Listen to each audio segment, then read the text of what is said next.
we need to express to our kids, we need to help our kids experience this whole thing of education as an adventure that they are entering into. Mm. That we are embarked, we are already embarked on this adventure. We can't take it back now. Um, People have come before us trying to understand the world, trying to live well, trying to create harmonious and just societies. um, uh, we gain our strength from tapping into that rich tradition of people who have come before us. Um, uh, and that the truth of the world, which is true because of the brains that we happen to have evolved, is that, as Egan said, and as I quoted before, that we are surrounded by mystery. Mm. And what we know is fascinating. Mm. That there seems to be nothing in the world that is not terribly interesting once you get through the crust and get into the gooey inside of it. And so our primary task as parents when it comes to education, which Mm. is deeply connected to the kind of people that we want our kids to be, Mm. but it's not the same thing. It's not identical with it. Um, but insofar as education comes into it, we want to help them experience this. Mm. Part of this is by demonstrating a, maybe I should say, cultivating a omnivorous hunger for to learn about everything in the world ourselves. Is to in my context, right? Like one of the things that I do with my kids is I bring them as much as possible into um, uh, contact with people who are really great at explaining Mm. things about the world, who have themselves already fallen in love with weird things in the world and can help them fall in love with that too. Today's episode is proudly brought to you by Effortless. Effortless is the ultimate solution for startups and SMBs seeking seamless money management and compliance handling, e-invoicing and e-way bill generation with just a couple of clicks, slashing collection efforts by a staggering 90% through the magic of automated follow-ups, snapping a quick photo of your bill to instantly log expenses. With Effortless, you get the power of a consolidated bank account view, seeing both business and personal accounts seamlessly integrated. With Effortless, making UPI-like payments is a breeze. Effortless keeps you on track, ensuring your finances and compliance are always in top shape. Effortless wasn't just created by anyone. It was crafted by chartered accountant turned entrepreneurs who understand the pulse of startups and SMBs. Visit www.goeffortless.ai and embark on a journey that will redefine the way you do business. Effortless, because managing a business should be anything but a hassle.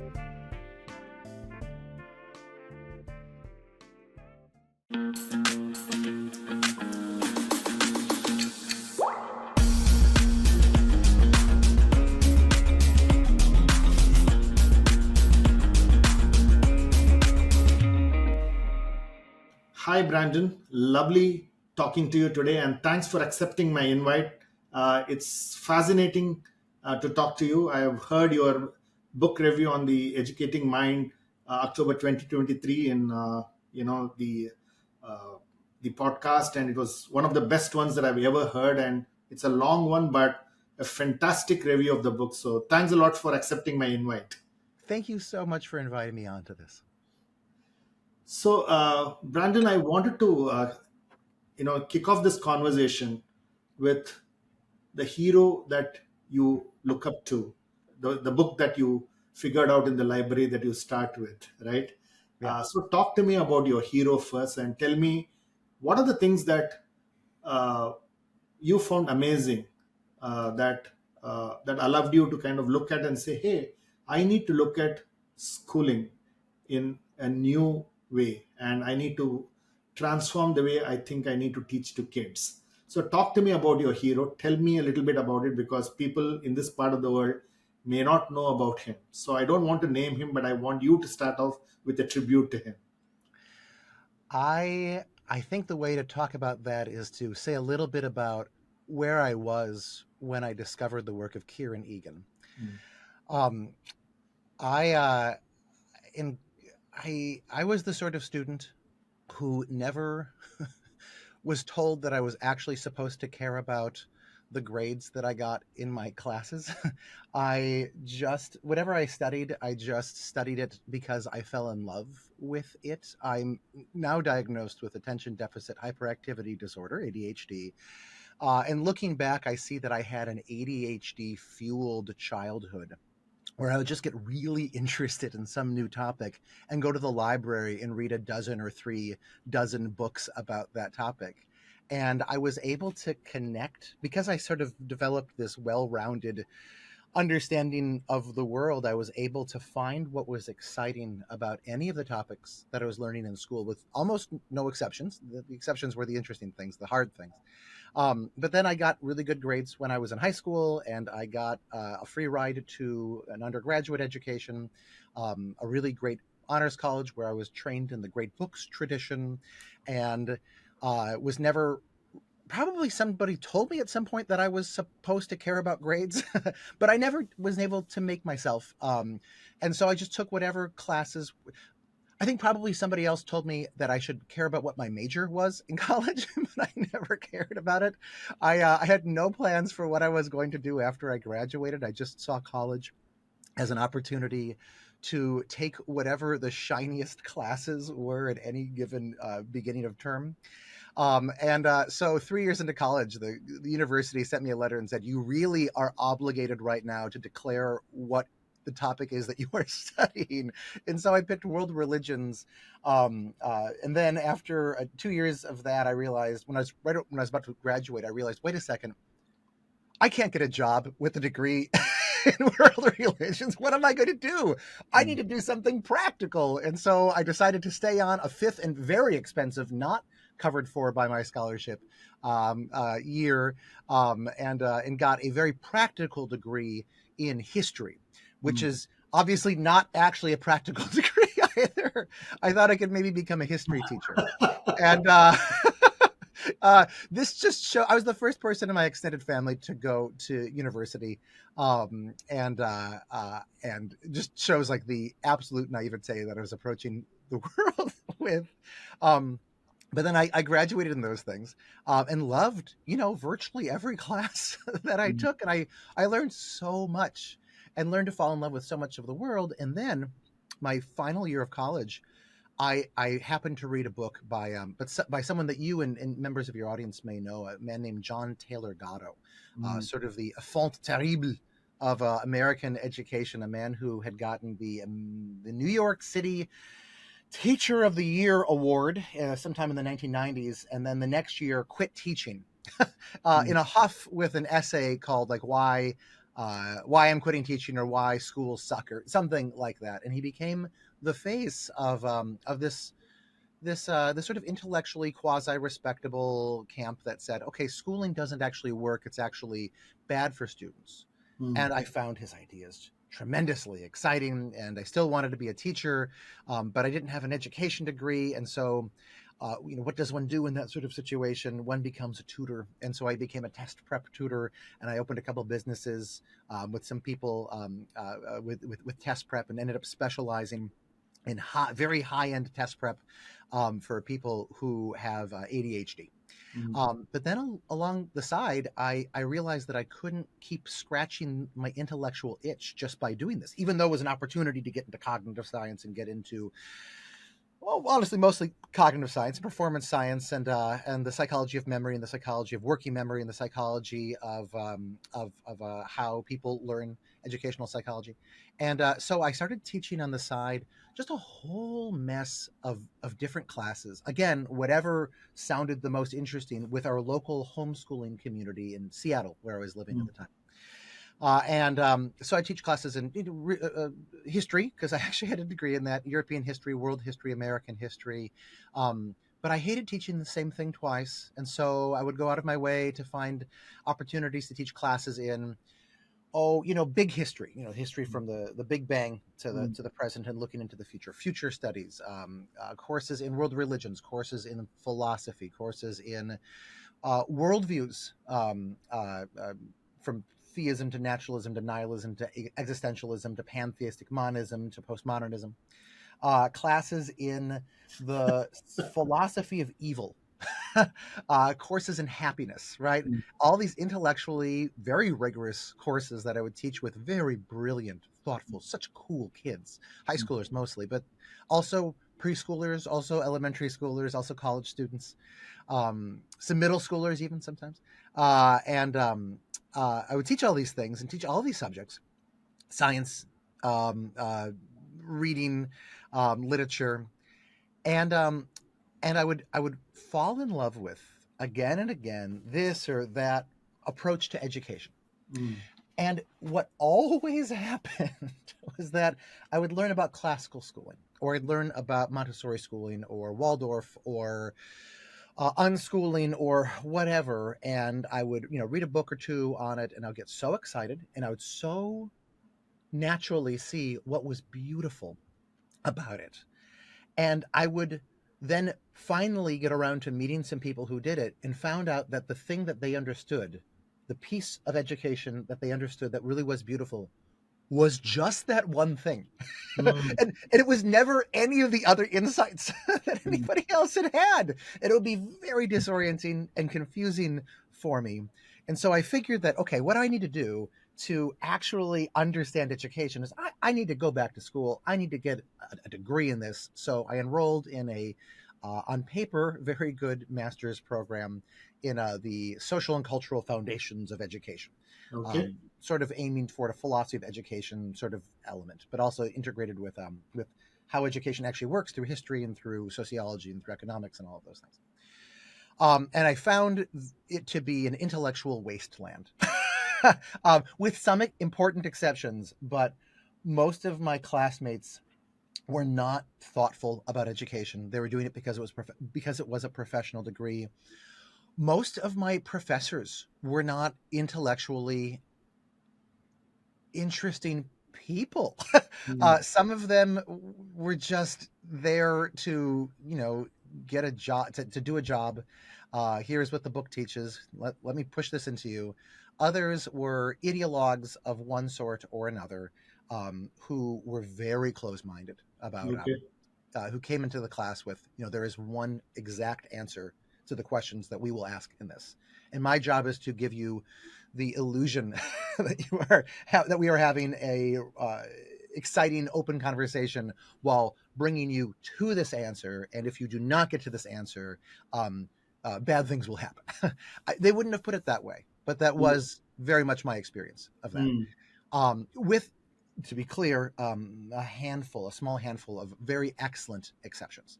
Mm. But the overall story was that. So I was in this funk. I was in this dark period of how do I make sense of education? When Mm. I was in an academic library and I was looking for one book, and I happened to run across this book by this thinker who I'd never heard about before, named Kieran Egan, Mm. called Getting It Wrong from the Beginning. Is it okay actually if I share my screen with this and, Fantastic. You and should. show this? You Thank should. you very You should. much. Let me just pull this up right now. Getting It Wrong from the Beginning. Here I go. Okay. Our Progressivist Inheritance from Herbert Spencer, John Dewey, and Jean Piaget by Kieran Egan. And I read it, and it asked the questions that nobody else was asking, and it put the big picture of not how like just this or that or whatever philosophy kind of work together, but these meta philosophies Mm. of education, Mm. and shown how the last 100 years had been this fruitless war, this pointless battle of arguing over the things that were not the most important things. between the mm, educational traditionalists and the mm. educational progressivists. We can and probably need to talk about at least I am talking about when I say those things, Correct. because people use Correct. different phrases. Yeah. Like this was like the hidden war in education, and he identified the problem of school more better, at least that I had experienced, more clearly than anything that I had ever read, Mm, including the Enfant Terrible, which is that everything in the world is interesting, but we mm, portray the world in schools to students as mostly as dull. mm, But we are surrounded by mystery, and what mm, we know is fascinating. mm, And I was hooked. And then I found, after having read this, that he did not just raise the questions, he did not just identify the problem, mm, but he had his own unique, very unique way of trying to answer this and set up a mm, new foundation for education. mm. And that he chronicles in a number of books, most sort of officially, the book The Educated Mind, How Cognitive Tools Shape Our Understanding. And I suppose I'm obligated, having shown one, to show that other one. Where are you? That's funny. Oh, here it is. Okay. Yeah, the educated mind. Yeah. And this is the book then that I ended up doing my book review for the Astral Codex 10 book Yeah, review contest. correct. The Astral Codex 10 book review, which you won the best award also, right? It is still the biggest thing to have happened in my life thus far. I have three wonderful children, and I have an amazing wife and wonderful friends. And probably I should put all of those things before the book review contest. But boy, it's a close match there. Uh, it's a good thing, I will say, that I had previously read and gotten hooked on his uh, his identification of what the problem was in Mm. education, Okay. because famously, and this is famous even among people who are partisans of Kieran Egan's way of approaching education, it is impossible. It is all but impossible to express what his ideas actually are. Mm, He strove to do it. And mm, I think mostly failed at doing it. And there's a bunch of reasons why that is the case. And mm, my quest in then doing that book review contest from last year was to spend about 3 months of my life where I did absolutely nothing else except for study his book, summarize his book paragraph by paragraph, do workshops on his book, use the tools that he talked about mm, to better express what his ideas actually were. And I did I would say, fair job of it. What I've devoted the rest of my life to mm. is continuing to unpack his ideas and, more importantly, bring them into action. Actually, getting homeschoolers, helping homeschoolers turn his ideas into things that they can practically do. Actually, helping people who found micro schools turn his ideas into things they can practically do, which is the purpose then of the Substack that I opened when I found out that my book review was one of the 10 finalists for that, which is called The Lost Tools of Yeah, Learning. fantastic. So, what a story! What a story, Brandon. Uh, and the it's a must listen for people in the Astral Codex 10 podcast to listen to this review. It's phenomenal. It's a 2.5 hour review, but the way you've done it is quite amazing. So one of the questions that puts me to ask you is, when you did this research and when you look at schools Mhm. and when you say open schooling versus micro schooling versus the traditional public and private schools, Mhm. so where have schools really uh, failed to deliver for for kids, and therefore the education is therefore broken? Why do you think that's the case today? I think there's a long answer to that, and let me try to give the shortest one. Schools, both of the traditionalist and progressivist varieties, have failed to understand the very first thing about what learning is for human beings. That sounds big, but I can back that up. And that is that for a human being, and I think this is actually also true of everything going down to, at the very least, fish, Mm. and maybe down to bugs too. But for a human being, definitely the most important thing, if we want to help someone learn something, is that we have to make it matter. Mm. And that schools, and this is true of micro schools and homeschooling approaches and tutoring and so many things, frequently forget this or make this sort of a small thing, or don't think it's realistic to even try to do that at all. Mhm. When a human being, we can talk about how to do this, right? Mm. Egan's entire approach can be interpreted as a way of making anything matter to a Mm. student. Yeah, we'll Um, discuss that. Correct. but the payoff of all of this is that if you make something matter to a student or to yourself Mm. when you are trying to learn something, um, then you will bring your full thinking to it. Your attention will be geared in. Your all of your working memory will be opened up. Mm. Things will fall into your long-term memory more easily. When you are, waking up in the morning or when you're in the shower, you're going to be thinking about these things if they matter to you. That there is a royal road to learning, and it is to make something matter. I sometimes imagine that inside of everyone's brain we have a button that if you just push it, it makes it matter. We could talk about Mm. cognitively what is going on when something matters to people, or neurologically what is happening when something matters to people.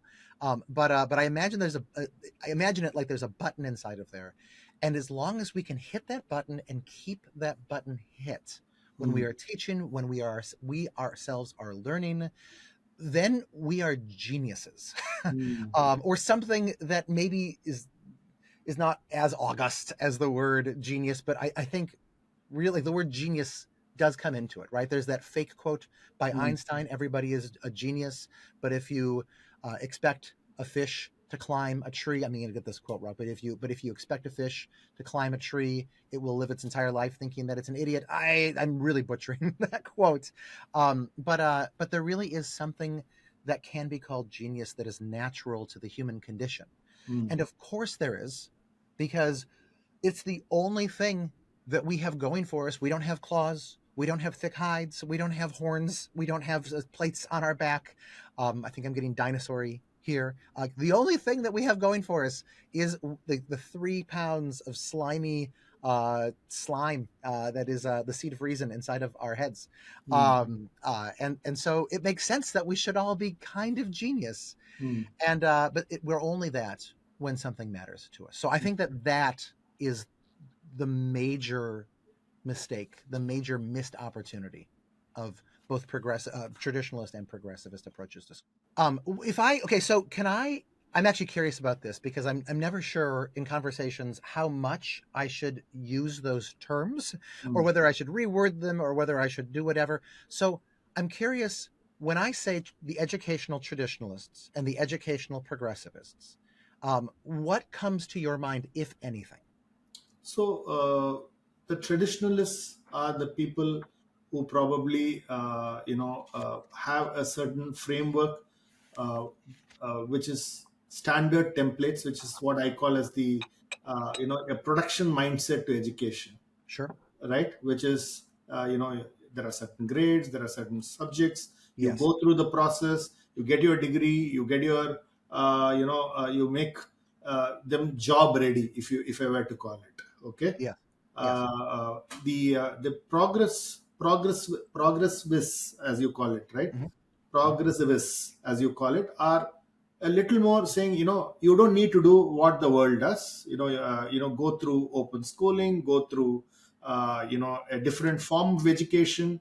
It could be a discovery method, Hmm. and Hmm. that's Hmm. probably not many parents are ready to accept, because they're very worried that what will the kids do after having this education, Hmm. right? So Yes. therefore you are at the both ends of the spectrum, and traditionalists approach it from a job mindset. I think the progressivists approach it from, okay, learning is important, but there is a very, very small percentage who basically are very worried that, okay, if this kid does this, what's the future? Yes. Yeah. So that's good. That aligns quite closely with the way that I break these words down. And I need to say that in some ways, these words, these categories lie to us, right? Like all categories are false. Some categories are useful, to quote Mm, an important statistician. Um, so this category has its problems. The way that I think about the traditionalists is that the traditionalists can be. It seems like you're emphasizing the job ready for this. mm, I think that there are also traditionalists who don't care about jobs at all. mm, who, and I think that the people that I studied under in college, right, like they didn't care what job I was going to get. They wanted me to learn and understand the most important things in the world, the most beautiful things in the world, the truest things in the world. It was all about ideas, ideas, ideas, and that was very much a traditionalist sort of education. mm, But you can also have very jobs, mm, big people in the traditionalist camp also. In the progressivist camp, uh, that includes people. I used to work at what I refer to in very lovingly as a hippie school mm, outside of Seattle. And it truly is a very good school. They have wonderful people who are working in it, they get wonderful families. I would happily send my kids to the school. Um, uh, but they did not particularly care about what jobs, preparing kids for jobs yeah. there. What I would say, the way that these schemata work inside of my head, what I would say is the difference between traditionalists and progressivists is that for a traditionalist, an ideal teacher is a presenter of information. Mm, Whereas for a progressivist, the ideal teacher is a really good coach who can mm, help you kind of learn for yourself. mm, A student for a traditionalist is kind of a bucket mm, for information to be put in, and a student for a progressivist is something like, oh, like I want. This sounds like a mean way of saying this, like a calculator, like yeah. somebody who can do anything Mm, on their own, and they don't need information to be put inside of their heads. yeah. They need to be taught how to think. They don't need to be taught information. Mm, Um, uh, the basic goal of a traditionalist is to push the kids, mm, get them to focus, give them a rigorous curriculum that is really hard, and then like just push them as hard as you can, and maybe help them push themselves as hard as they mm, can to learn this stuff. mm, Whereas for a progressivist, it's about setting kids free to do what comes more naturally to mm, them. mm, This Traditionalists will see education as a very artificial thing. mm, Progressivists will see it as natural, um, and um, and then very much in line with what you said, a traditionalist will say, okay, we should take this curriculum, and insofar as we're able to, we should standardize it so correct. we can measure it, so we can help people across, our country do it exactly the same one best way. um, Whereas a progressivist will say, well, do we really need a curriculum at all? Or Yeah. the word curriculum is sort of reinterpreted to mean like, well, like a series of kind of loosely done activities. We should customize, Correct. the curriculum as much as possible Mm, for people. So that's what I mean by both of those. And I have been an arch traditionalist before, and I've been an arch progressivist before. mm, And I think in some ways, like these are poles of the human personality, and yeah. I think that we never really get totally beyond these things. I think in some ways, even that if one follows Kieran Egan's paradigm, one can still sort of be a traditionalist or sort of be a progressivist. But I do think that Egan points out that both of these are built on very stupid foundations, foundations that maybe made sense 100 years ago when like the big fight between traditionalism and progressivism was happening in America and in Europe. And now we look at this through cognitive science, we look at this through anthropology, we look at this through sociology and sociobiology and even biology sometimes. And we say, oh my gosh, both of these camps are stupid. Yeah. Nobody would ever invent an educational philosophy like these based on what we know now. Yeah. Sorry, Swami, what was the question? So, so I think the question really was, why are schools broken, right? I think that's Yeah. really where I think Yeah. we were talking. And so one of the things that I'm challenged with schooling, right, is I compare it with, say, a profession like, say, music, Mm-hmm. or say sports, where I think when I look at Kieran Egan's framework, we'll talk to us about the framework. But one thing, when I see the framework, is there is this whole space that he talks about heroes, right? Yeah. Yeah. So when I'm a musician, or when I'm a sports, I'm preparing for a profession like a tennis or golf or whatever, I have a Yeah. hero. And then what I do is I then start to the somatic one that you talk about, and then you move into the romantic, and then philosophic, and then the irony. There's a whole framework that you talk about. But when Mm-hmm. I know what I want to achieve in my profession, Yeah. okay, Yeah. then I basically then spend years trying to become an expert at it, and I have a love for it. Yeah. But Yeah. somehow, when I go to a school today, I'm not very sure what career I'm going to take up, Mm-hmm. right? So therefore I'm actually served what I call as a buffet. Take physics, take math, take social studies, take history.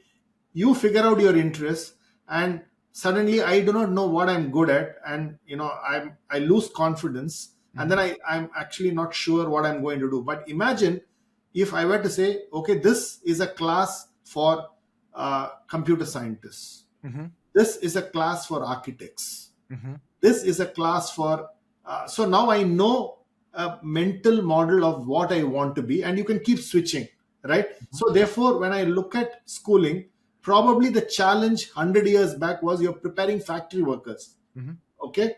The challenge 100 years later is you are actually want people with cognitive capabilities, Mm-hmm. right? Yeah. So what worked 100 years back may not work today, and Mm-hmm. therefore, do you think schooling is a problem? So let me make sure that I understand the question. It's how do I, it's, do I think that the problem is that schools are made for essentially to churn out factory workers 100 years ago? Is Yeah. that basically what you're asking? Uh, I think it was designed around that. Okay. Okay. But today, when you look back, you're saying, oh no, people should think. Okay. But Mm-hmm. there, I think you are not supposed to think. What you are supposed to do was, I'll give you a certain task, you get it done. Okay. Mm-hmm. Yeah.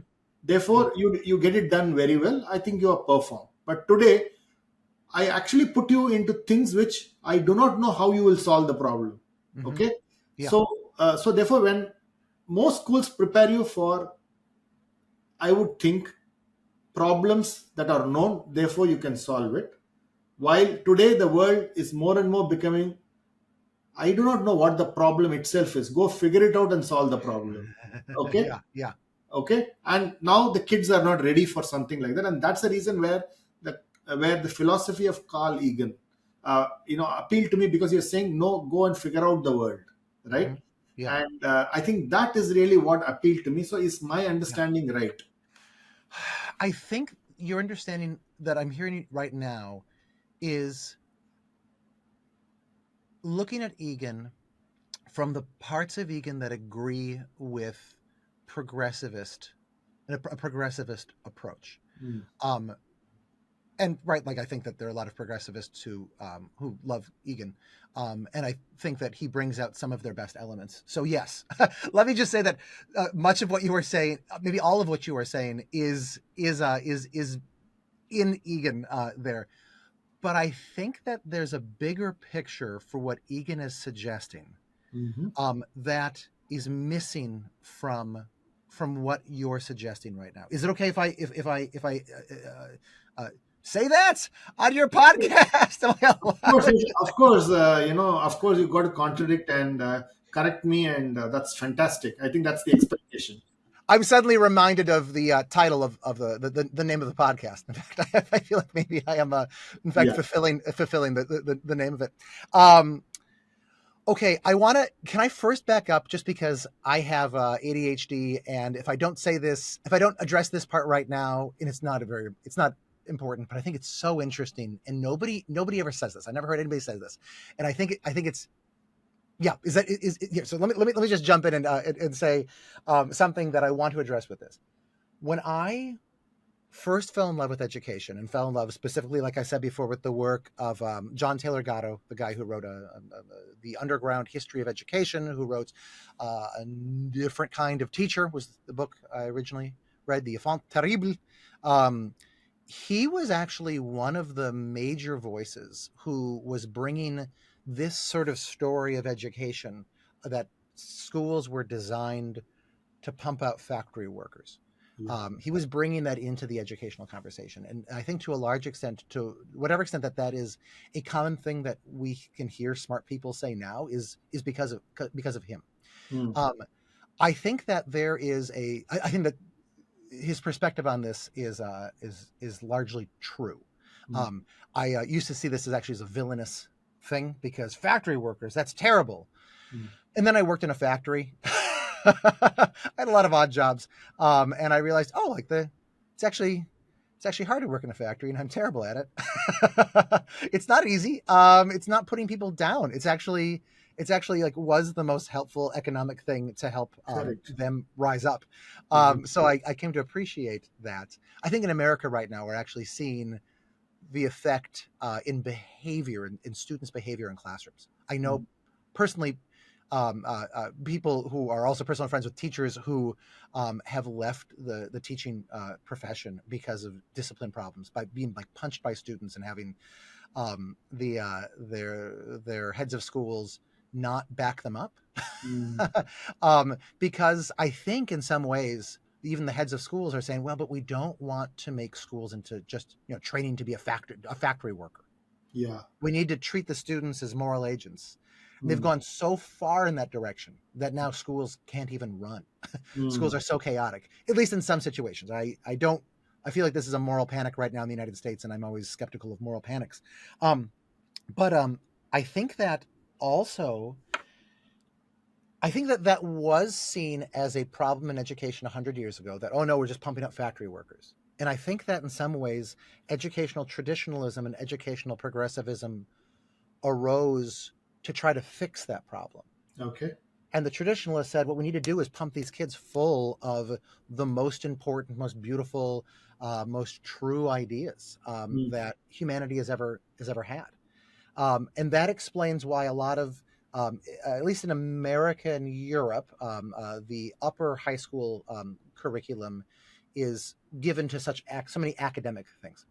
And then the progressivists, kind of in the big divorce of education, of schooling, they got the elementary school curriculum, which is why, at least in America and much of Europe, I should say England. I don't know the rest of Europe. France is a very different place educationally, where so much of the younger elementary school curriculum is very low content, academic content, very low rigor. It's a lot of, let's open up these opportunities for you to express yourself, to become curious, to fall in love with things.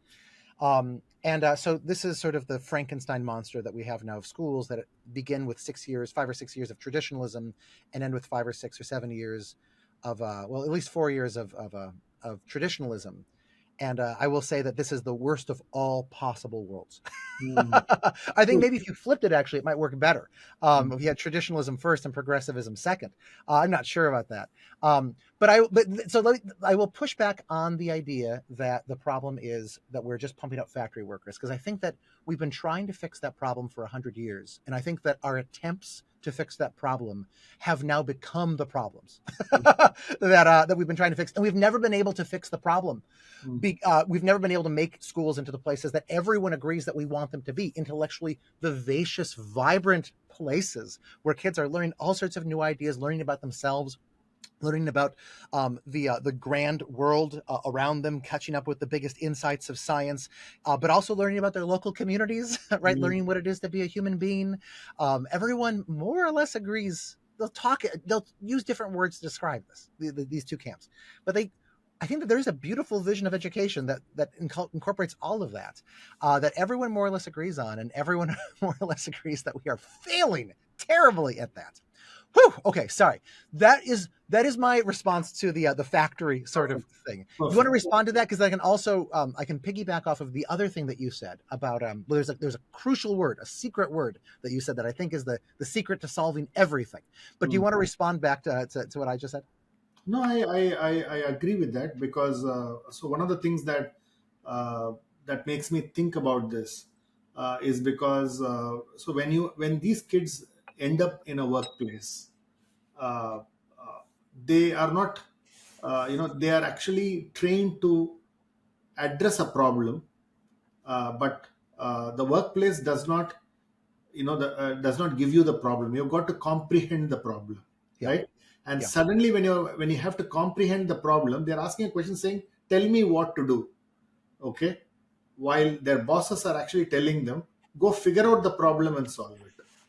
yeah, Okay, yeah, and therefore I agree with you that whether you are a factory worker mode or whether you are a knowledge worker mode, the challenge today is comprehending the problem versus solve the problem or fix the problem. Okay, is actually the biggest problem that education is unable to solve, right? And therefore I would agree with you. hmm, And hence the fact that you talk about this whole big picture thinking, looking at hmm, metaphors, yeah, looking at thinking about one thing and doing it for 12 years. Okay, yeah, the framework. So can you talk to me about the framework and why that will ensure, or that will be a good, let me not use the word ensure, but that's a good starting point for kids in schools loving what they do, and therefore they start to learn and it sticks to their memory, right? That's what you yes, talk about, right? yes, So yes, talk to me about that framework. yes. Okay, so I think that I want to jump up right now and make a sort of meta point toward this, which is that I always find that when I talk about Egan's ideas to people, I end up having very different conversations if the people are one, if they're parents, whether they be homeschoolers or whether they're just parents who want to offer their kids new opportunities for learning. Very different conversation for how to apply Egan's ideas than if they are an actual teacher who is tasked with given with a specific thing or set of things to teach and then how best to teach those, Yeah. and is still very different from what the conversations that are appropriate to have with people who are designing um, new kinds of schools, Hmm. which is essentially what a position that homeschoolers are in because they can typically choose their own. Is homeschooling a thing in India? It's catching up. It's a very, very small percentage. We are largely what I call as big label college education syndrome, right? Sure. So that's the that I would call as 98% of India Sure. is about, let me go to a big college, an Yeah. IIT, a Stanford, a Cornell, then you're that shiny little thing. I'm actually successful, right? Yeah. So therefore, I think homeschooling is something that people are starting to appreciate, but I don't think there is so much of uh, I would say the take rates are far more lower, but everybody understands there is a problem of education, but Yeah. nobody knows how to solve it. Yeah. So I think in that context, the fact that they should enjoy schooling, right? And then they start learning versus understanding, right? Hmm. What you talk about. Okay, I can, education is one thing, learning is another thing, Hmm. understanding is another thing, right? Yeah. So I Yeah. think there is a struggle in India about this, and kids go through this problem, and therefore this concept that you talked about appealed to me, which is the reason I thought we should have this conversation. Well, then maybe a good way for maybe a question that I should ask you is would you like me to answer this question as if I'm talking to a teacher or talking to a school founder? So I would say I would take three, not two. So one is to a teacher, one is probably to a school founder, and three is to a parent. Sure. Sure. Okay, because I think parents also need to take cognizance of the fact that they have to prepare these kids for the world, right? And therefore just grades alone don't make kids successful, and they then suddenly realize this 25 years later, right? Yeah. So therefore the fact that these three things are so important. So talk to me about a teacher being a coach. Okay, talk to me about school providing uh, ecosystem for learning through understanding, and talk to me about how parents need to create an environment and not worry too much about uh, you know uh, uh, labels, but if the kid starts to understand, they'll figure out a way to succeed, right? Sure. So I think these are three important problems I think we're talking today, and I Sure. would like to Sure. address them specifically in these three tracks. Sure. Sure. Happy to do it. Um, I would say that then that with this going back to your earlier, pardon me, with this going back to your earlier question of what is this whole big picture? How does one tap into it to make learning meaningful, to Mm, make learning matter? mm, I would say that from the perspective of a teacher, the best that one who has a curriculum that they are obligated to teach, the best that one can usually do is to say, is to start when one is thinking about every lesson, to start by saying, not what is the most important piece of this information for my students to understand academically, which might be the traditionalist approach. And it's not to say, what is the most practical element of this for that students can use. Um, Both of these are not neither of these are terrible. um, but if you take this this understanding of human psychology seriously, that we need to make things matter, mm, we say, okay, if I have this lesson on, I don't know, the Pythagorean theorem, right? mm, Um, what about this matters emotionally mm, to me? Um, One of the things that we've been finding through the last 30, 40 now years of psychology is that we used to think that there was cognition and there was emotion. There was mm, thinking and there was feeling, and that these things were relatively separate. And insofar, and that education is about the thinking part, mm, and that insofar as the emotion comes into learning, it's bad. mm, It gets in the way of mm. learning. Correct. So much educational psychology has been written that absolutely ignores emotions. I was told once in graduate school when I was bringing up some Egan ideas, they said, yes, yes, yes, but that's motivation. That's Mm. separate. I'm like, no, that's never, ever, ever separate. You are fundamentally Absolutely. misconceiving of what learning is. What is wrong with this place? So then a teacher sits down when I'll say this, like when I sit down and I think about a lesson, right? Mm, I say, okay, what is the most emotionally affecting aspect of this to me? mm, And how can I make that the center of the lesson? mm, How can I make that like something like a hook at the beginning? mm, How can how can I make that the payoff at the end of the lesson? Um, what I do with, we haven't talked at all, but the company that I that I run, have we? So I should say at this point that at the beginning of the pandemic, I started a company called Science is Weird, with yeah. the explicit purpose of being a publicly accessible, a globally accessible instantiation example of Kieran Egan's vision of education, because I True. saw that one of the biggest limits in people talking about Egan was that people didn't have uh, many examples that they could look at. And, I know that some people like us, like we can understand things through ideas, just through the intellectual work of a thing. But most people, like, and honestly, me, when I'm learning about something that's not about education, like I just need lots of examples of Yeah. the thing. And so what I've been doing with Egan education is coming up with so many examples of Mm, what Egan education looks like. Every lesson is designed to be a, carefully crafted um, uh, uh, instantiation example of what Egan can look like. So with those, I actually start with a riddle, And then the ending is this revelation that upsets your view of reality, mm, that is in fact the exact opposite of something that you'd always assumed about the world, mm, but that and that you just never assume that I guess that's the definition of an assumption, right? That you did mm. not think that that it would ever could be flipped around. Um, and so, sorry, I guess what am I answering? I'm answering the question of what should a teacher do to bring the big picture in?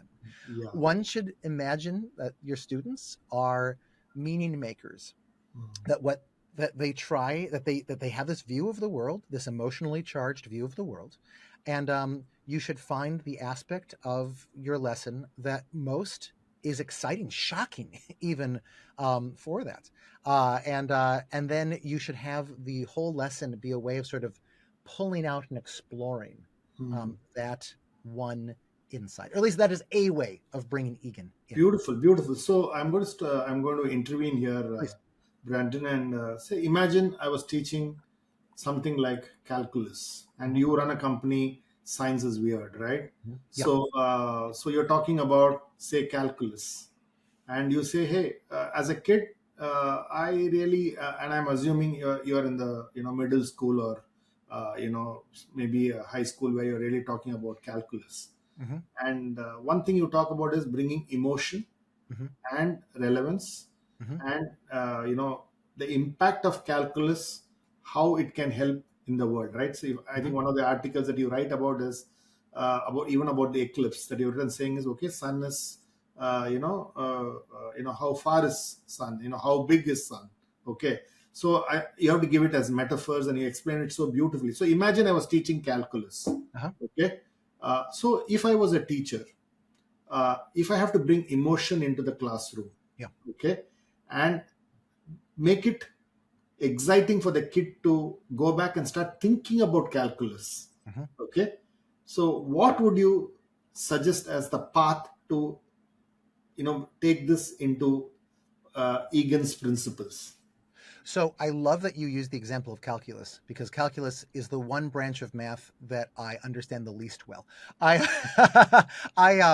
but let's stick with it because I think this is maybe be interesting for both of us to explore. I should say that I got a 800 on my GRE quantitative. Like I'm able to do math, but I took a one course in brief calculus in college. I got a B minus in it. I'd earned a C plus, and the professor was kind to me. And that is the lowest grade I ever got in any college course. Hmm. um, but I know a bit about it, which is probably good enough for what we're talking about. Okay, so how would I teach calculus, and how would Egan suggest that Hmm. people approach calculus? Correct. So uh, one of the things that Egan suggests is, like I said, like thinking about like how does calculus like make you feel about the thing? Like what is really cool about this? So, from what I understand about the history of mathematics, that calculus is about instantaneous change. And what I vaguely remember from my calculus course is how to measure essentially a curve or the area under a curve without just having to approximate it by understanding by drawing straight lines. How correct is this? It must be correct, because I'm as bad as what you are. Okay, great. We're just gonna run with this. Um, so the first thing that I wonder is who the heck cares about this, right? And I remember coming into our pre-calculus course when I was in high school. Um, Math really like was what in science honestly too were the subjects when I was growing up that in school just seemed pointless to me. The way so it's very ironic that I now teach a science company, um, uh, but um, but I remember thinking like, who cares about this? Hmm. Well, so a way then of trying to figure out who cares about this is to look back at the history of of where this even comes from, right? And famously, at least in math history, this comes from two different minds at roughly the same time, Hmm. Leibniz and Isaac Newton. Um, okay, so why did they care about this, because this was thought to be, like one of the biggest breakthroughs in all of mathematics. Exactly. Um, uh, and I don't know why Leibniz invented his method of calculating it, his better method of calculating it. I'm told, but I know that I believe that Newton did it in order, almost as an afterthought, in order to figure out where the planets were, to draw his elliptical orbits of the planets. Okay. So, um, uh, you might think then that I would say, okay, so I should just tell this story to students. And honestly, like telling the origin story of a thing is very Eganian to do. But even still, like one could do this and it would be fine. It would be fine, but the kids wouldn't care. And we Mm. would not actually have succeeded in making this matter to students. Okay. So, and this is where I've not yet solved the problem of how to do this with calculus. I have solved this problem with a bunch of other pieces of the So why mathematics. don't you take something that you've solved so that that'll be interesting perspective? Sure. Let me think of something that you want me to name for that. But let me just jump in and say that, like, the way that I would then try to solve this for to make a lesson on this or to introduce this in college or high school would be to look at, okay, like what were the methods available to Newton beforehand, Mm. um, and was it even thought that you could never solve the for the area under the curve? Mm. Um, there's an element of like then telling students the story such that they actually care about it, Mm. framing this, imagine that this was made into a movie, and imagine that we are hearing the trailer for the movie. In a Mm. world where everyone knew you could never compute the area under a curve, comes Isaac Newton, Mm. right? And you see the picture of him staring off into the sky and seeing the moon go around the earth, and the apple falls on his head. He goes, oh my gosh, it's the same thing, the moon is falling. Um, and So you need a good story for this, but then you need to make it such that when the students like see the insight that he has Mm. about, like, here is how you calculate the area under a curve, they go, oh my gosh, right, this Yeah. is how you do it. So now go ahead and give me something in the something else in the high school curriculum, or in the middle school, or even the elementary school curriculum. So you And can pick up, you can pick up what you have done, because I know Science is Weird has some fantastic courses. So pick up one that that you're doing right now, and actually put out the framework of Egan, saying that this is the way you've improvised on it, and you have used some fundamentals out of Egan's philosophy. sure, So sure. pick up one course and talk to us about it. So I guess I'll use kind of riffing off of Newton here. Let me pick the solar system. Hmm. Is it okay if I'm going to science then? Because we've done some math courses too. We did one on the history of algebra No, last I think a solar system will be a great way to do it. Okay. Okay. Um, so think about the way. I mean, here, how have you? What were you taught about the solar system when you were presented, either in elementary school or later, with the understandings that you got about the solar system? Like, what were you taught about it? So it's a traditionalist approach. Mhm. How many planets are there? How is it? How are the planets revolving around the sun? Mhm. Okay. So how many of them are there? So it's like what you really said about the traditionalist education of saying, okay, dump Mhm. enough information into Swami, and there'll be some questions that are asked, and Swami should be able to answer that question. I was Yes. never, imagine if I were to, would it have excited me to become an astronomer? That's the question that I would ask you. Yeah. Yeah. Yeah. And I was not, right? I was said, Yeah. okay, here is an exam question, and I need to go out and, memorize it so that I can then write it and get my grades. Yeah. Yeah. And what you were saying is so perfectly indicative of the traditionalist approach, where it sort of boils. It says the traditionalist approach says that learning is unnatural, or at least academic learning is unnatural. So what we need to do, and we're dumb. We should basically assume that students are dumber than you might otherwise assume. And so we should boil down the information to just be as simple as possible, and to give us the most important the most important concepts, or pieces of data. And so the number of planets, the fact that they orbit the sun, the fact that the sun is in the center, right? That the Earth is not in the center. If you got a more advanced course, right? Maybe you've been taught to learn the distances or even the relative distances between True. this sort of thing. Yeah. And Maybe how you'd many be moons are there for every planet sure, and sure, things yeah, like that. So that's really what I would have yeah, learned. yeah, yeah. Um, so an Egan approach, at least when I did our Egan approach, I as part of Science's weird sort of like mission, we are making this giant 6 year long comprehensive curriculum Mm. that starting when kids are really quite young, about 8 years old, they can start to take that goes through, when they're then 14 years old or whatever. But it teaches them, like a college level, a real profound adult level understanding of things. Um, so we started off with the universe, our Mm. very first course. Then we went to smaller things like water and lungs and snails and whatever. But we decided to start off with the big picture of life, the universe, and everything, or at least the universe and everything. Um, and one of the first lessons, I think the second one, was on exactly like, okay, so what is the solar system? And we started with this exact riddle that I asked students. Okay, what is the solar system? Mm. And, to a person, they said something pretty close to, well, it's a bunch of planets that are moving around the sun, that are orbiting the sun. Mm. And what I showed them then, I told them that we wrote that sentence and I said, almost every word in that sentence is wrong. Mm. That every one of these words has these bad understandings kind of baked into it. And the modern scientific understanding that we have of the solar system is incredibly different. Mm. Such that, like, the word planet is a terrible word. It's a Greek word for a wanderer. And back in the day, the moon was considered a planet too because Mm. it wandered through the sky. The sun was considered a planet too because it wandered through the sky. They're Mm. just these things, right? We used to imagine that the world was flat and that there was a dome of the sky and that all these things were moving across it faster than the stars were. That's why the stars aren't wanderers.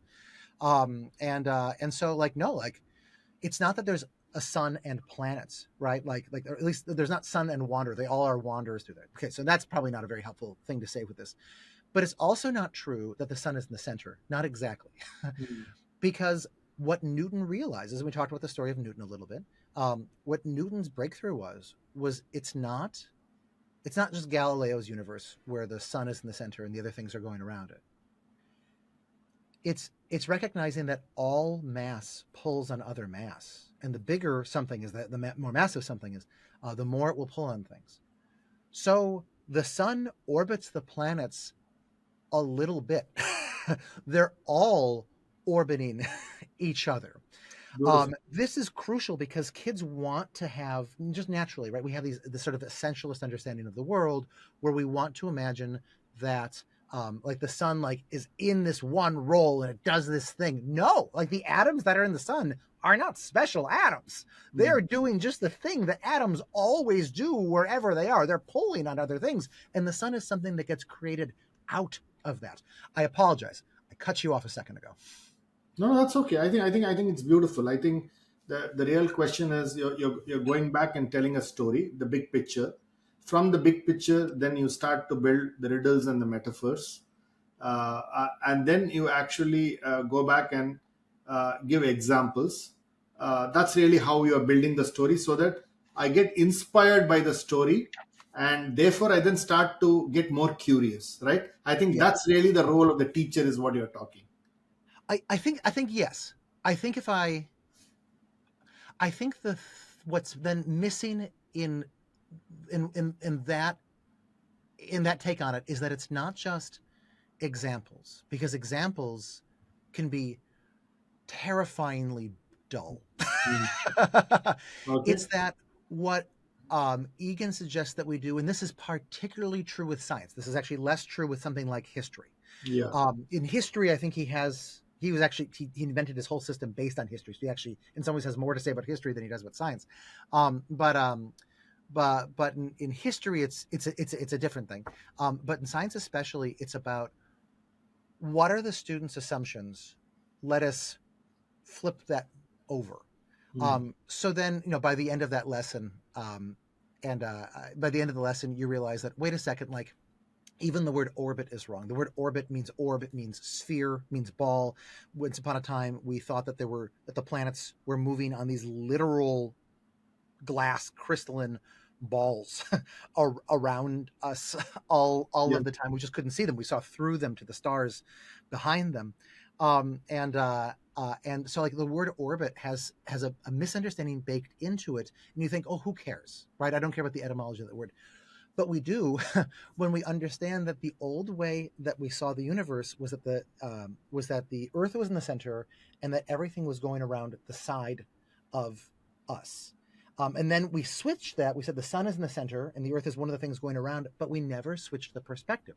Mm. But what Newton does for us is recognize that what the thing that is happening on Earth with the apple falling is the same thing that is keeping the thing that pulls the apple down is the same thing that holds the moon up, Mm. which is to say that nothing at all is holding the moon up. Mm. Gravity means falling. Gravity was a word that he invented. Before him meant seriousness, right? Grave. Um, but it just means that everything is falling. Everything is falling together and missing each other. Mm. And how can we, Egan would have us say, connect that in a really visceral way, a somatic way to students? And the way is to recognize that, wait a second, we're using the wrong visual metaphor here. Mm. If we think about like the planets going on the side, I can talk to college students who understand that, okay, the planet's orbit and the equation for that is exactly the gravitational orbit is exactly the same as the equation for, you know, how far like a ball will be thrown if I throw it up in the air or whatever. But they do not understand that gravity by definition pulls things down. Mm. So that a more scientifically accurate way, according to Newton, to picture the universe, our solar system specifically, is to imagine that we are above the sun and we are always falling down toward the sun, and we are just happen to be missing. Lots of planets weren't so lucky. They just fell down into the sun and that's where they stayed. Mm. We're falling around the sun all the time. The amazing thing then about going to see, I took a vacation the last couple of weeks to go see the eclipse that came across North America. We managed to just barely see it. A cloud had covered almost the entirety of North America. But the friend that we were with is a weather snob, and was able to read the meteorological charts, and with walkie-talkies talking between two different minivans, we were able to jet around the hinterlands, the boonies of Texas, in order to find a very small spot that the sky was visible for those crucial 5 or whatever minutes. But anyway, the amazing thing from that was not just looking up and seeing, oh look, it's really cool in the sky, right? My year-old daughter was able to appreciate that. She was pointing up to the sky, going, ah, wow, wow, right? And that is really cool. Mm. But then when you bring together this understanding of the solar system, where you realize, wait a second, in some important way, it's more scientifically accurate for me to say, not say that I'm looking up at the sun in the eclipse, but I'm looking down Mm. at the sun. And the moon is 400 times closer than the sun. It's 400 times smaller than the sun. It's as if I'm at the top of a skyscraper Mm. and I'm looking down at the ground below. That's where the sun is. And I have a pea in my hand and I'm stretching out the pea, and that is just about perfectly blocking this giant sun that is down at the bottom of that of the skyscraper.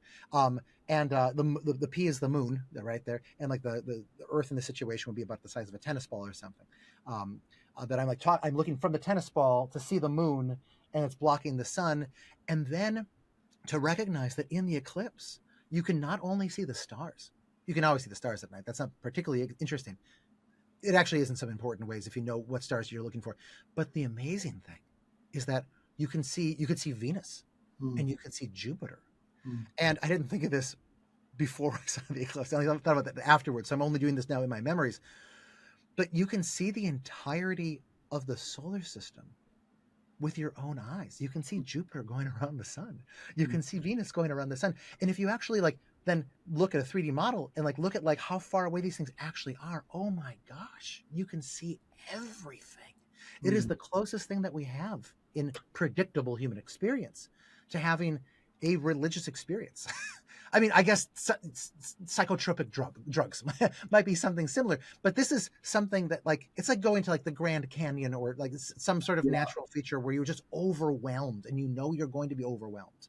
A giant waterfall by the size and immensity of it, except that this is literally tens of millions of times larger, hundreds of millions of times larger than the So water. pulling back, Brandon. Yeah, So therefore, this is how you teach, right? yeah, yeah. Uh, Everything, uh, everything, Everything. everything. So therefore, you just kind of give it a beautiful sketch, a big picture, ability to build imagination, if I were to call it, right? Yeah, And I think that's what you're talking about. But tell me, I'm going to ask this question, saying, okay, now that you've built this perspective in me as a kid, yeah. how does it matter, and how is it meaningful, and how do I use it in my life? Yeah, yeah. So I guess there's a few different things that come out of this. Mm, Um, uh, One of them is that the kids that go through, insofar as anybody goes through an education that is like this, and it doesn't need to be called Egan education, right? They're mm, just, Egan thought that the thing that he was doing when he would go to classrooms and like look at the best teachers is he was just trying to find some way of systematizing what they were doing, mm, what they were doing naturally, intuitively, so he could train other people to do it. mm, Um, and looking back through history and doing and looking at the same stuff. Um, Insofar as people go through this kind of education, what we find is that they know a lot because once again, right, these tools, because they make things matter to them, they pay attention to them, they think about them even when they're not in class, and they remember them better. So these kids end up getting, there's no specific data that Egan's team has collected for this. One of the things that I find just exasperating about Egan. And I met the man a number of times. He's now deceased. But I met him a number of times and I loved him. But I find totally infuriating about what he did was that he thought that educational measurements were bunk, and so he didn't do the data on this. So part of my quest is to actually find somebody who can do. In fact, if anybody in your audience right now is somebody who is accustomed at doing educational measurements or measurements of educational interventions. I'm about to launch one this summer, a big one for self-learners that I would love to get, even at this iteration of it, some good data on. I'm sorry, I keep getting distracted by so ADHD. therefore, the question that I had was, how does it matter, Yeah, and yeah, therefore, how is it meaningful, and what's been your experience of how kids who go through this, yeah, how are they successful yeah, vis-a-vis the traditionalist approach or whatever? I think yeah. that's really the question. Thank you very much. Um, so I would say that one of the things that we just see is that kids learn a lot, which is, maybe that doesn't sound very important, but that's the entire aim of traditionalist education. Mm, um, this is in some ways ironic because traditionalism says we want to be efficient about mm, this. We want to standardize things, right? So we mm, want to pluck out the most important things and then push kids to really learn those things.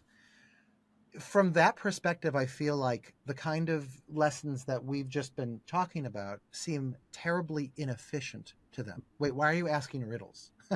Wait, why are you talking about these? Why are you sharing these stories mm, of these things? Surely you could do this more efficiently. But, human minds are not designed to be efficient. mm, Sometimes I don't want to sound like we should just try to be as inefficient as possible. That's stupid. mm, You will learn nothing that way. And I and But if one uses Egan's tools of stories and heroes and upending metaphor systems and things of that nature, shocking revelations, then one can end up doing a much better, more efficient job than the people who try to be efficient. So that's one thing. Um, uh, uh, One might assume that in the future, things like better scores on tests, on reading tests, which end up being knowledge tests, on math, which end up rewarding people who paid more attention in math class, that these things will go up. I do not have the specific data to back that up right now, but it seems like that is almost definitionally true insofar as one thinks that tests measure the things that kids remember and have thought about. So Um, if I was a school founder, mhm, so I think you talked about how a teacher does it, and we then yeah, saw that how a kid benefits because of that. So yeah, if I was running a school, if I'm running a traditionalist school, the challenge I have is I don't have so much of time, right? mhm, mhm, And I don't have the wherewithal to give attention to one kid at a time, sure, right? yeah. So therefore, if I was a school founder, how would you suggest this whole way of education? And I did see something like the whole school project Mhm. kind of a thing, that I read about. So can you talk to me, if I was a school founder and if I want my kids to really have a meaningful education, how can I apply these principles? What I believe the ultimate way of bringing Egan into the world, Egan's vision of the world, is because one of, if insofar as Egan is right, and the ways that we naturally think about the world, that we make sense of the world, are through things like stories and things like metaphors, then we have this opportunity to put at the beginning of education so many of these tools so that we can have kids doing intellectually vibrant, deep, rigorous, rich education from the very earliest ages. Okay. And so then when we're talking school founders or even homeschoolers, or honestly maybe even parents, maybe I should put parents in the same category here, because parents, as parents, we have the opportunity to introduce things to our kids that are not being done in class. So one of the things is starting with the history of the world and making sure that there is a strong history of the world curriculum even early on, especially when kids are able to understand simple stories very easily, so Hmm. that these things can be anchors, right? Starting from the Big Bang and going up to the present day. Um, so when we talk about Newton, later on in the curriculum, kids already not only have a sense of who Newton was and what he did, but also they care about Newton, right? That's the trick of a story. It gets us to care Hmm. about things.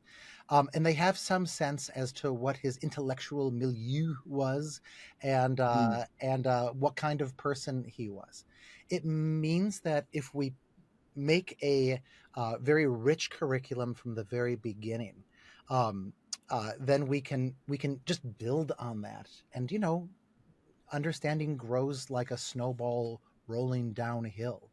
It can just get bigger and bigger and bigger if we start by using these techniques that matter, the tools that matter, make things matter from an early age.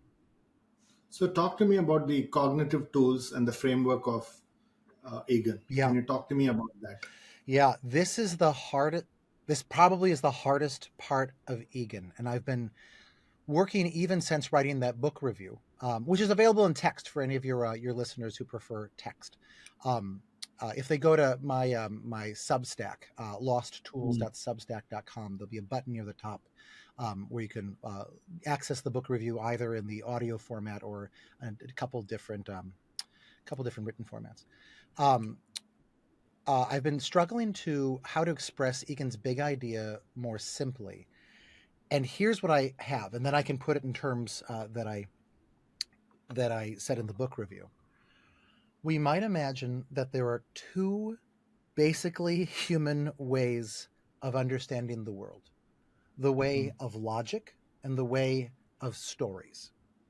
mm, The way of logic is the way that people have been, that in some ways people always have, but that people have really been sort of opening up since the ancient Greeks 2,600 years ago in Turkey.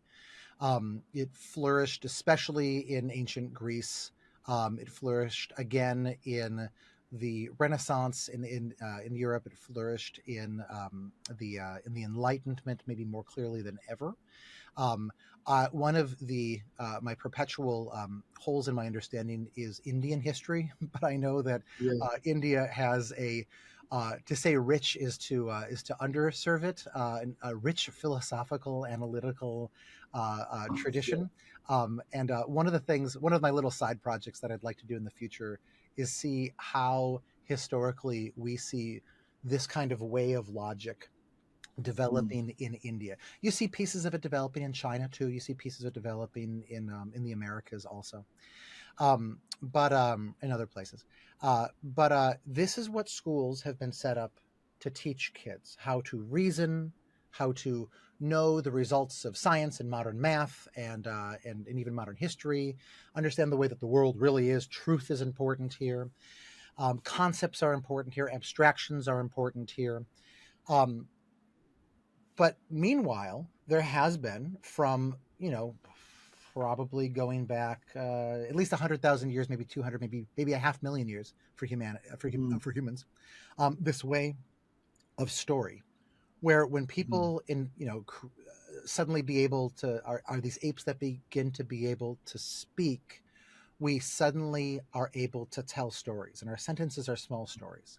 And the Mm. things that all cultures that anthropologists have chronicled, that they literally all have in common, are things like they tell stories, they have riddles, they ask questions, they do role playing, they have metaphors, they have songs, they do dances, they have poetry.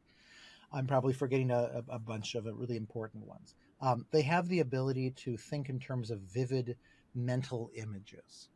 Mm. We carry with us as some sort of mysterious combination of our biology and our deep, deep, deep, deep, deep cultural history. Mm. This ability to reason, to think about the world using all of these tools. Um, Schooling, modern schooling, and even ancient schooling, if you look back at ancient Sumeria, basically ignores these things.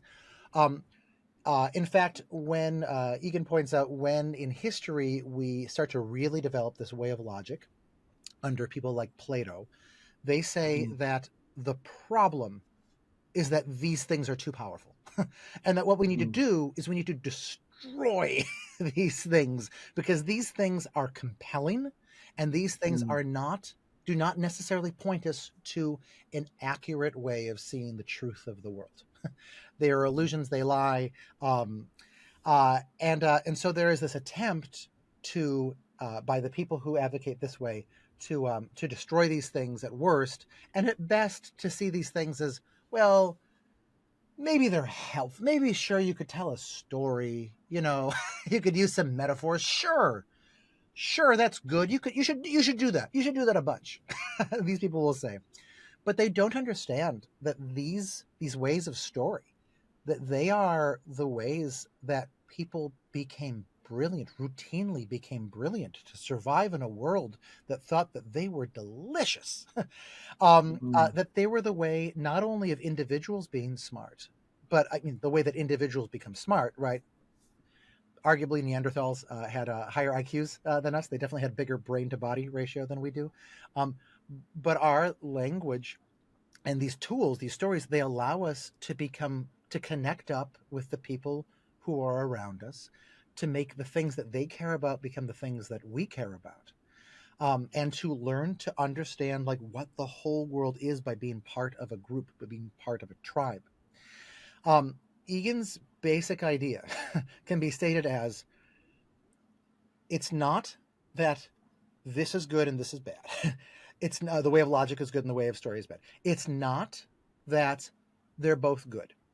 It's that Mm. the way of story is the fundamental way. They're the tools that come relatively naturally they come naturally to children when those children are raised in a healthy society, in a healthy group. Okay. Um, and those end up being the foundations of the way of logic that all of our Mm. modern abstract, intellectual, academic ways of understanding the world, of history and science, or whatever, they historically they even came from these things like stories and these things like vivid mental images. If you want to create genius in science or math or history or reading or spelling or whatever, computer science, mm. what you want to do is you want to build the way of logic on top of the way of story, and then to integrate these things together. Whew, Okay, okay, so so Egan it's says it in different terms, but that's the basic idea. so it's almost like you stack them in tower, Yes, right? yes. In your model, you stack them in towers, and there are squibbles which keep coming here and there, but what you really say is stack them in towers, and that's really what you're talking about.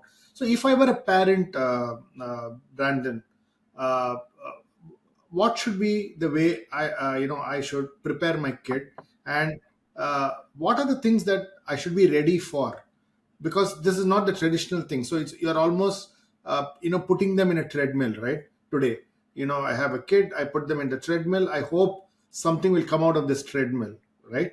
But if I were a parent, what would you advise uh, that I need to experiment? How should I approach this education, and therefore what would your advice to parents be?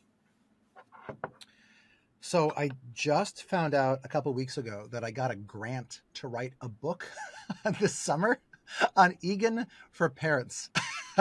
Mm. uh, Beautiful. I'm very very excited about it, and I'm just beginning to sniff around the beginning of that. And so, is it okay if I just say one thing that I've been thinking Yeah, of about? course. Yeah, please, please. I think it's that we need to express to our kids, we need to help our kids experience this whole thing of education as an adventure that they are entering into.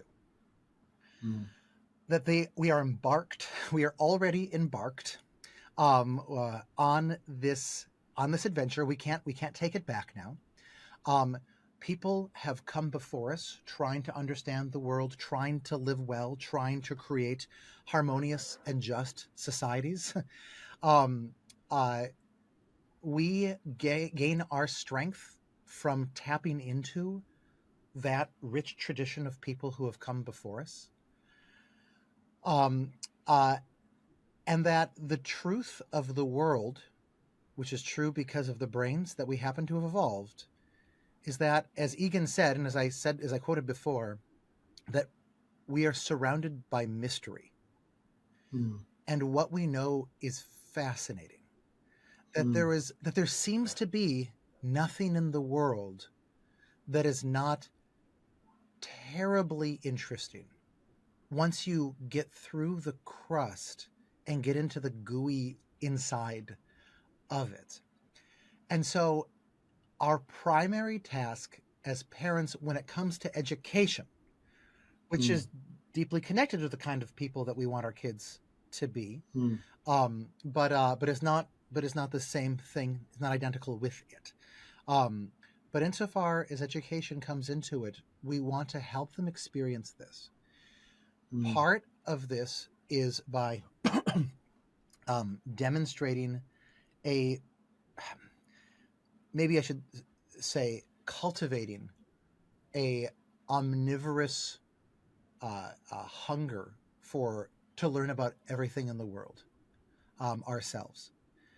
Is to in my context, right? Like, one of the things that I do with my kids is I bring them as much as possible into um, uh, contact with people who are really great at explaining mm, things about the world, who have themselves already fallen in love with weird things in the world and can help them fall in love with that too.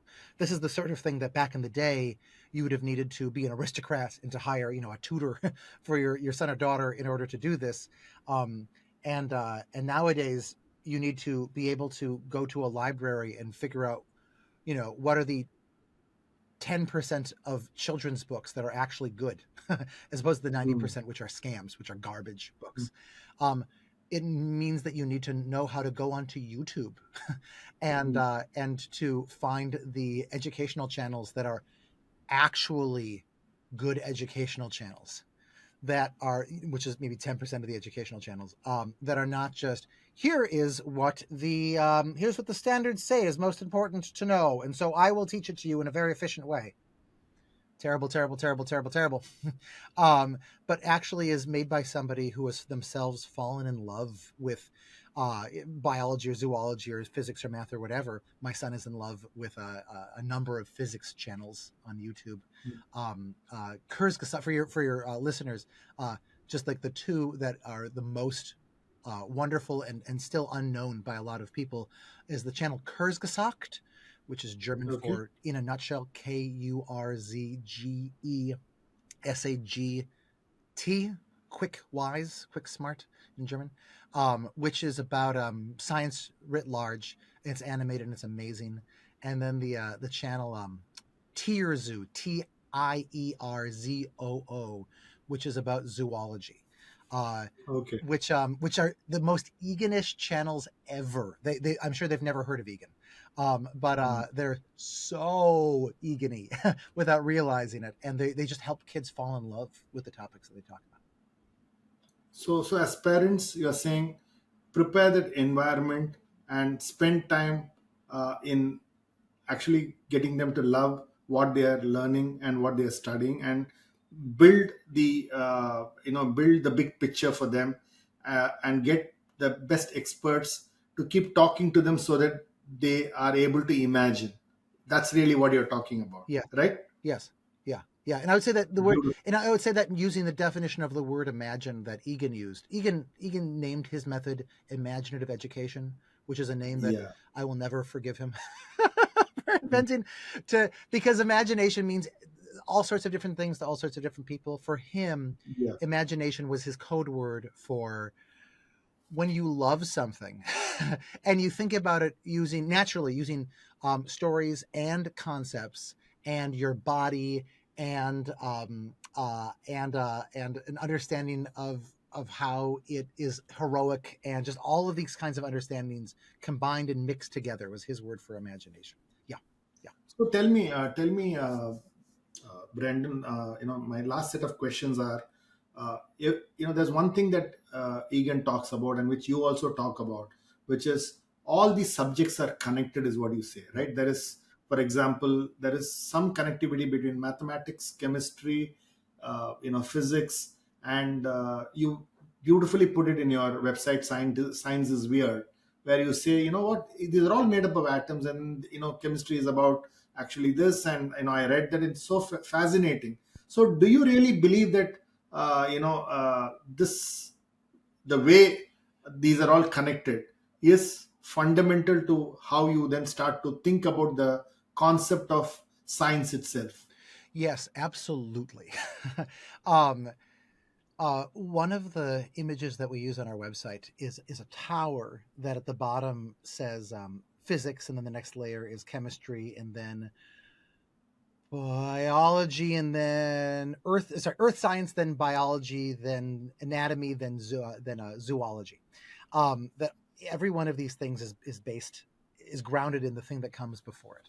Um, uh, that that all of these sciences are meant to fit together. The Hmm. way that we have made schools, that we've designed these things in schools, comes from the way that these disciplines have evolved over the centuries.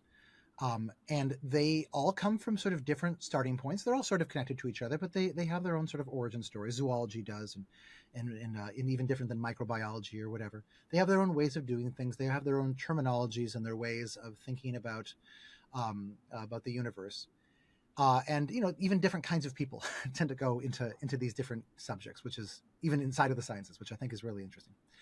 um, but what we have learned throughout the 20th century especially is that all of these subjects are one subject. Hmm. That atom we didn't even know that you used to know that atoms made up molecules, that chemicals were just molecules, right? um, these are things that ideas like chemicals and cells and neurons and organisms and organs. Like we figured these out in different ways, and what we finally knit together is that all of these things are made out of one another, and that the only Mm. way to understand a thing is to break it down and to put, look at the level, the smaller level of it. And sometimes the only way of understanding that thing then is also the smaller thing is to look at what its function is in the larger whole. um, and that when you do this, when you see that in all the sciences are one thing, it's, first of all, it saves a heck of a lot of time. Second of all, it opens up so much curiosity to the students Mm. because they can understand one thing in a chemistry lesson and then start using it. One of the fun things that we do in Science is Weird is every year we go through physics and chemistry and earth science and anatomy and zoology and microbiology or botany.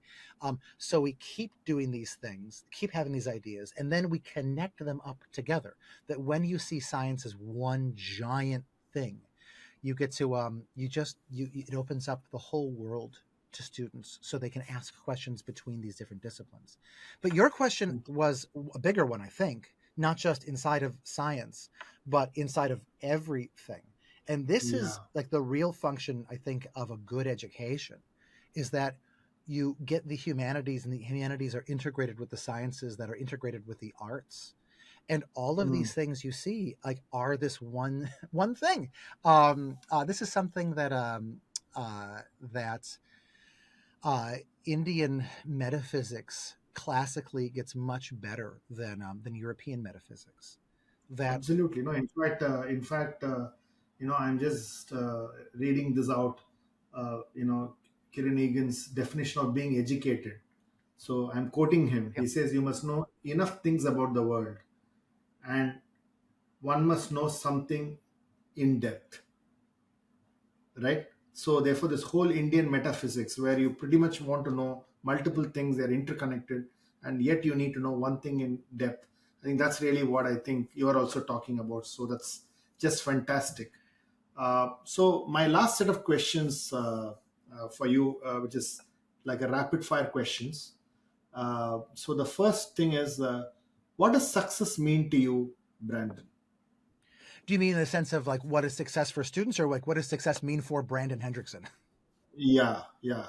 What success for, yeah, Brandon Hendrickson? I feel really like I've just lucked into an amazing spot in life where I'm embarked on this adventure to make a new 6 year long curriculum for that any science curriculum that any student across the world can use. Um, I don't think there's only been, I think, one other attempt that I know of to do something like this, and it's really hard to use, and ours is funny and is video based and doesn't require much of parents or teachers. So I'm really excited that I've gotten to achieve this level of success, where if I stay alive for the next 5 years, I will succeed at this. But then what success looks like for me after that would be getting the funding, finding the funding to then remake these so that any classroom across the world for the indefinite future can piggyback off of these lessons, and we can totally reinvent the science curriculum for students across the world. Fantastic, brilliant. Uh, what are the couple of books that you recommend that you found absolutely inspirational, reading them and getting them into your DNA after you've kind of read them? I'll give two right now. One of them is a book titled The Journey of the Mind: How Thinking Evolved from Chaos, which is a book Mm. that I have wanted to see for about a decade. Um, I felt like there's a story that no one was telling about the big picture of cognition, and of feeling and of all of that. And this book, oh my gosh, gets it. And it's such an insanely well written book. It is the most, it may literally be the most Egan-ish written book that uses more of Egan's tools in a sensible way, stories and diagrams and humor and metaphors, to simply explain something that no one has ever held in their head before, I think. And it's by two authors. And one of them, Saigadam, is Mumbai based, as you are. I would be delighted to put the two of you into conversation with one another if you'd be Sure. interested in that. Um, Cool. Interesting. so I recommend that book so highly. And then the other one that I do is by a American psychologist, psychological researcher who has since this book become very famous, named Jonathan Haidt. Have you heard of him Mhm. before? Yeah, yeah, yeah.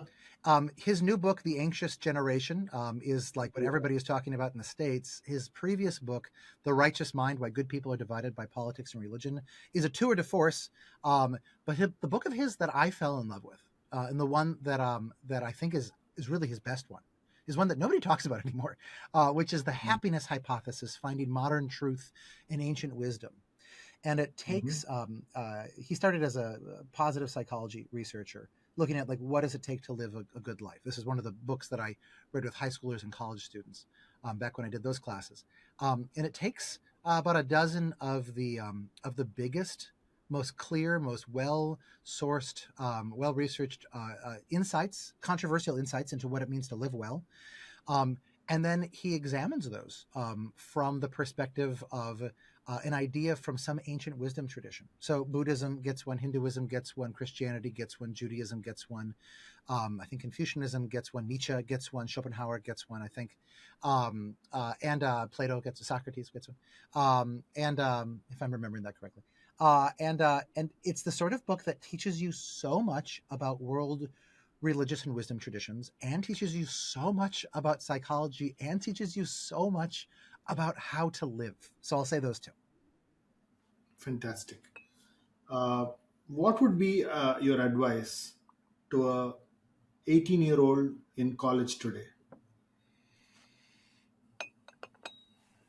Find one thing and learn the heck out of it. Learn it through um, story, learn it through whatever.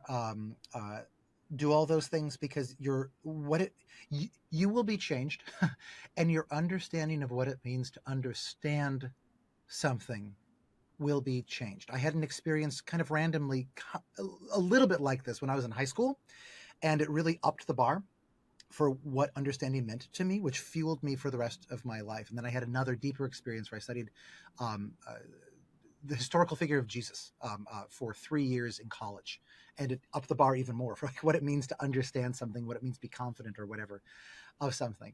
I would say do that. Great. Uh, what's you would have got lots of advice, but what's one piece of advice that has stayed with you, which you almost think and practice and live, given the fact that you got that advice, which you remember even today?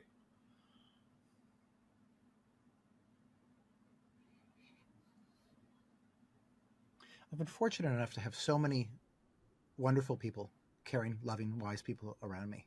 Um, I'm going to say this. I feel like if I were my own PR agent, I would tell myself, Brandon, stop, Brandon, don't do it. If you want to edit this out later, that's perfectly fine. Um, but I was about to propose to my wife, and I asked my grandfather what advice that he had for marriage, and he said, treat her like a queen. Which, my grandfather was a recovered alcoholic who was like a bad boy when he was younger, and so like this was this is not like the most erudite, it's not the most like sophisticated piece of advice, but I have strived to I've tried hard to to follow that every day of my now almost 17-year marriage, and I have a really good marriage. And I love Brilliant. my wife dearly, and I feel like that is actually the basis. She has sacrificed to watch the kids, and not pursue her own career, in part because that's what she wanted to do, frankly, but also in part so that I could do that with my career, and has in the years when we were the opposite of successful, and I was just spending my time, teaching whatever class sounded most interesting to teach and making almost no money. She sacrificed for that. And I feel like maybe at the end of the day, the thing that allows me to do everything that I do now intellectually is that I followed my grandfather's advice. Great, great, great. What a piece of advice. Uh, uh, if you were to have a dream dinner and you want to invite them for that dream dinner, who are the one or two people who you would want to be on the table? And they may be living or they may be dead, but who would you want to be on the dinner table and why? I love big conversations where people build off of each other's ideas and play together, but those are hard to orchestrate. And I feel like the more interesting the people would be, the more likely they would be to not work well together like that. So I also excel at like really like rich, deep one-on-one conversations. And Mm. I'm gonna here use the cheater's answer. I would probably talk to. I'm not at this moment in my life a theist. I was raised a very devout Christian, and I'm not at this moment in my life a devout Christian. Um, but I would choose Jesus for that, and in part that's because I spent 3 years like trying to understand what we could know about his life. So yeah, that's my cheater. I feel like everybody would say that, so I'll say it too. Okay, great. My last question to you is, what's one thing that you believe in that others don't agree with you? I think that we are within striking distance of making the greatest schools and the greatest types of education that the world has ever seen before. I think we could not have done this um, 100 years ago, before the sciences sort of coalesced together and joined up with history and sociology and psychology and all of that. I don't think that we could have done this 30 years ago, maybe 40 years ago, um, before Egan figured out uh, how the smartest people in the world, the wisest people in the world have learned, and how to replicate that in classrooms by making things matter with the stories and concepts. And I think we can now. And I think that we are actually, even in the last couple of years, in a spot with LLM AIs, with chat GPTs and what have you, um, where it is not beyond the grasp of an ordinary teacher who knows how to teach like this and has experienced, crucially, has experienced this kind of understanding, this kind of education for themselves. It's not impossible now with LLMs for them to get the information quickly to be able to craft lessons that sets students on fire. So I think that everyone's like, schools, IQ is pretty important. So I don't. People have been arguing and promising schools, like better schools for the last 100 years, and what's come of it? And I feel like, yeah, you're right. Like we should be really dismal about this, but I think there is excellent reason to think that we are, in our generation, able to finally succeed at providing a truly human education to almost everybody. On that note, uh, thanks a lot for being a fantastic guest on the Contra Minds podcast. I really loved the conversation, the counter questions, and the provocative answers that you gave, and it was brilliant. So thanks a lot, and really lovely having you as a guest on the Contra Minds podcast. Swami, your questions are second to none. Thank you so much for asking these. Thank you so much for this conversation. Thanks.